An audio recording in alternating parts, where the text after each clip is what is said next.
What if I told you that the real money in football isn't just on the pitch, but it might be hanging in your closet right now?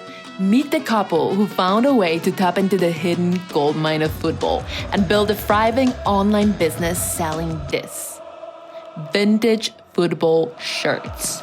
From a simple idea that one man's trash can be another man's treasure, to front row seats at top games going viral with 85 million views on social media, and their very own store in a city that lives and breathes football. And the best part about it?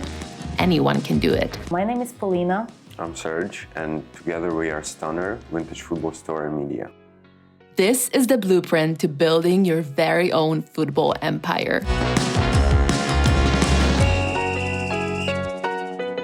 My passion for the game came from Roberto Carlos's left foot when I was 6 years old. It was something that is very hard to resist. I just filled my entire room with posters. I subscribed to a bunch of football magazines. I had around 40 shirts, definitely more than I had items in my personal wardrobe, which is not very healthy. It all basically started from my own personal collection. Polina brought this woman's touch to something that was considered male-dominated niche industry. We have this perfect yin and yang in terms of how we run football shirt business. My passion for football definitely came through shirts. Even though football was always present in my life, when I was a kid, I was watching Ukraine play in big tournaments. When I saw all these shirts that Serge showed me, I kind of remembered all that stuff, and I saw a huge potential in it. What is interesting about shirts is that they can educate you. It's true that all my geographical knowledge came through football and through FIFA. I was best in geography in my class because I knew the capitals, I knew the city. I could say that this city is from this country thanks to Champions League. At first it was more like a hobby for Serge and for me. He had his collection. I was happy to have more options in terms of styling and cool outfits. I said to Serge, let's create some cool outfits, go outside, bring our film camera and take some photos. It was around that time that we started our eBay page and started making our first sales. It pushed us into the idea of creating our own business. It's just a good time in your life to give it a shot and take a risk, and I had just the right person to take this risk with.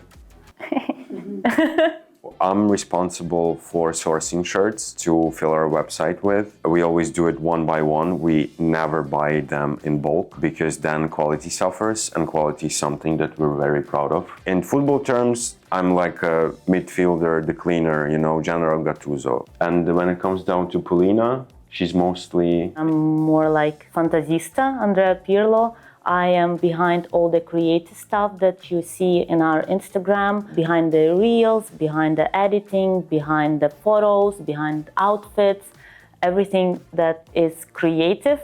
It's my area to work in. I'm a big spreadsheet guy, so I would put everything in a spreadsheet to track down our performance. I started noticing that basically what we are earning from selling shirts is almost an equivalent of my salary. So the idea started creeping in that maybe we should go beyond online sales because it was kind of getting a little bit repetitive and boring. And in Kiev, we started eyeballing this one particular piece of commercial property. It became some sort of obsession. I remember us, we were going to have our coffees almost every day. We passed through this building and then we're like, is there any free rooms? We really wanted to create a physical space for Stunner. Then our wishes became reality. To the best of our knowledge, it was the first ever vintage football store in Ukraine. They were on top of their game, and then, from one day to another, everything changed.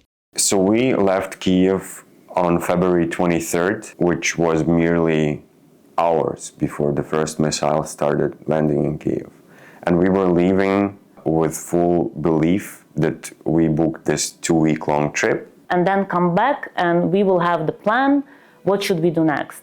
But unfortunately, it didn't happen. So we didn't just leave for the sake of leaving, we left for the sake of learning because we wanted to learn from our friend who's way more successful at this than we are.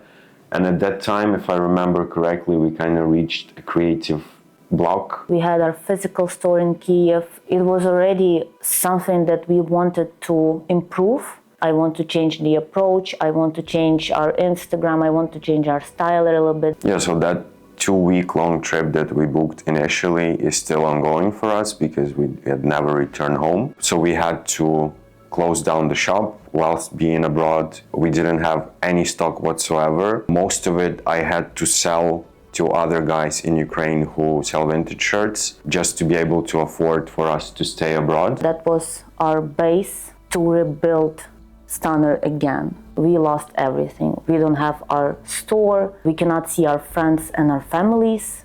Not having your own home, it's something that is extremely difficult to deal with. It's something that in my previous life, I would think that I could never do that. I am way more stronger than I thought I am. As a couple, I would say I always knew that she's the person I could rely on. And during our time abroad, especially first like half a year when it was not very clear what our next steps are going to be. So that's definitely something that I will cherish, yeah.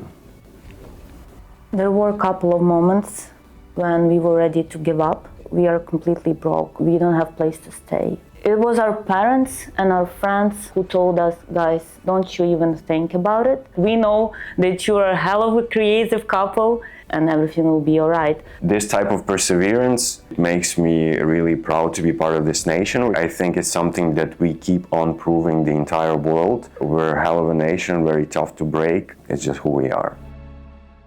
It took us some time to understand how do we replenish the stock. We just started doing something that we've done when we had just started Stunner. So thrift shops, secondhand stores, vintage markets. Slowly but surely we rebuilt to at least some amount of shirts. We also felt like maybe it would be a good opportunity for us to extend Stunner into something more. So we started applying for matches because both of us have journalist cards. So we just started emailing clubs in Brussels and then further on in Italy and further on in the UK, whether it's okay for us to come as journalists to cover the match, to take some photos. Some of them said, yeah, sure, feel free, here are your passes. So that's when we also started building the portfolio of photography. And we decided to move to Italy from Brussels to discover calcio, because we are big fans of calcio. We love Italian football, we love the vibe of the country, and if you want to build a great portfolio, Italy is one of the greatest destinations to discover football. Where most would have given up, they saw a chance to grow and kept pushing forward. The result? Stunner began evolving from a vintage reseller into something much bigger. We packed our favorite t-shirts and we moved to Italy. Another risk? Okay, let's do it. Not the first time, not the last time. At that time, we had like maybe 15 euros budget per day for the both of us. But when you apply to match, you have press snack. You can basically like have a meal. Sandwich. Oh my God, it sounds a bit ridiculous now, but sometimes we applied for matches, not just to cover a match, but also have a free meal. Because we were very short on our budget, so having an extra meal for free for us back then was quite cool, you know.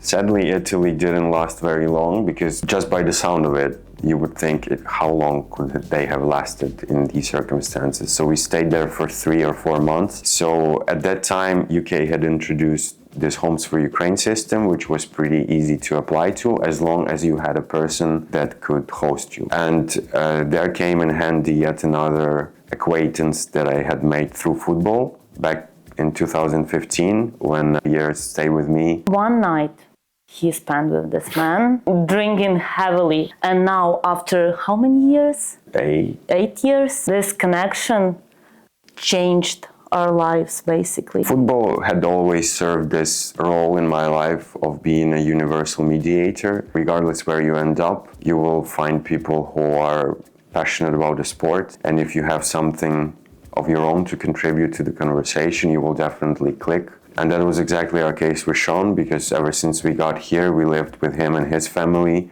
for 18 months before we had finally rented our own flat for the first time since we left Kyiv. He helped us massively with not just adapting in the UK, but also restarting Stunner as a physical shop.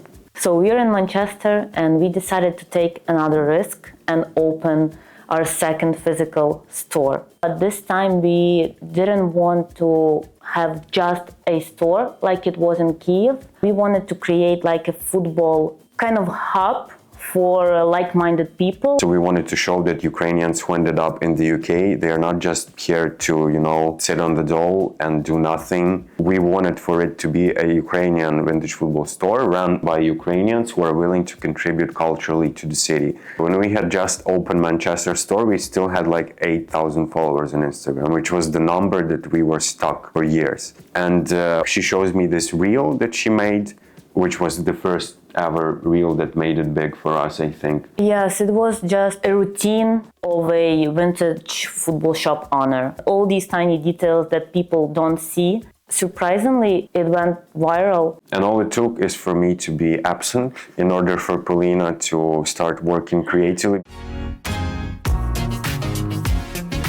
Really took off from there because a reel got successful, and obviously when you reach this first success, you touch it, you want to repeat it. Our store became our stage, and in total in 2024 we reached 85 million of views through our reels, which is amazing. So yeah, as Polina said, the store all of a sudden became a perfect background for our content. So we started paying attention more to our content, and not just us, but also international media. I think last year we got covered by like 5 of them. We need to learn yet another role, how to juggle so many responsibilities. So in Kyiv, we had our perfectly developed routine of taking product pictures because we had our equipment, light, setup, mannequin. But opening a store in Manchester, we had zero equipment because we had invested pretty much everything into the possibility of having the store. And then Polina, I think, she found Photoroom, which worked perfectly, even like without the equipment. You could use daylight, you could place a shirt on the floor, on the wall, and easily remove background. For us, must, because website photography always has to be something that can create the idea of a customer who's visiting the website, like, it looks so well, I want to buy it. Photoroom was very handy in that regard, and now we even use it for our creative reels edits. Having a Photoroom in my phone definitely boosts my creative process. Recently I had this idea for the creative reel when we are just walking and changing outfit. Just to make the editing process more smooth, I needed to remove background, and I used Photoroom for that because, to be honest, I tried other apps that also can remove background. With Photoroom, I have the most clear result. I think Photoroom helped us to gain engagement to our social media, especially with Reels. If you're a small business owner, it's important for you to have like this folder in your phone with apps you can rely on, and Photoroom is most definitely one of them for us. It's been in there for a couple of years now, and we keep on, like Polina said, she would just play around in the app because it keeps like updating, introducing new features. Like quality product photography helps to generate trust with your audience. My best advice to someone who thinks about or had already started their business is to follow their gut, take risks. At some point took a major risk of being employed at a very, very well-paid jobs, but first it was me who decided I'm done with it, so the risk kind of paid off. Don't be too hard on yourself. Do what you think is right to do. Be consistent. Don't lose your hope. I know it sounds a bit cheesy, but it's exactly the key, because at some point you might reach this success. And one thing that you told me the other day, if you don't have a plan, nothing can go wrong with it. Yeah, it's hard to disagree with that.